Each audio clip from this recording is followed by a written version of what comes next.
Hello, welcome to Chapman on the Prowl, Chapman's #1 source for news since we decided that would be a really good slogan for this show. Today marks the beginning of the 2nd season, or the 3rd episode. You know what, it's probably best not to think about these things. My name is Andrew Moorhead. Let's go prowling.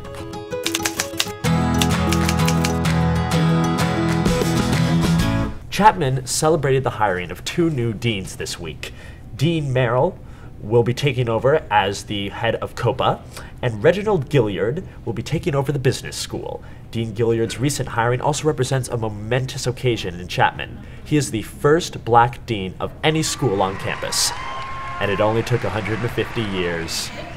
Good job, team. Chapman Global happened recently.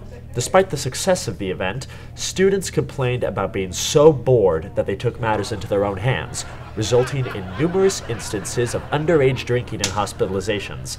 Students raved about the sick-ass party van with the flashing red lights.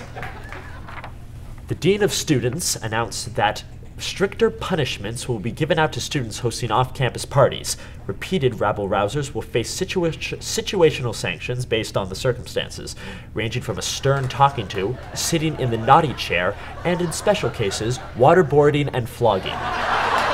Chapman Law School is now 64th in the nation, a huge jump from 110th last year. We're moving up, guys.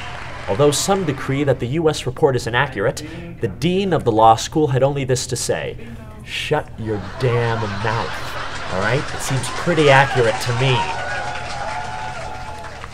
A Chapman football player is seriously considering a career in the NFL. In other news, I will be taking over for Brian Williams at the Nightly News. I mean, come on, what do you think this is? Speaking of Chapman sports, it's time for our local sports report. You know what, let's not. Let's just move on. The new community garden being constructed in the Davis Quad has been hailed as a wonderful opportunity to secretly grow cannabis, as well as a great place to pass out and vomit. Local female students are excited because of the strides it represents in places to discreetly urinate. One student said, "Usually I went by the bushes in Southmoreland, but I was always racked with guilt that I might be peeing on a bunny.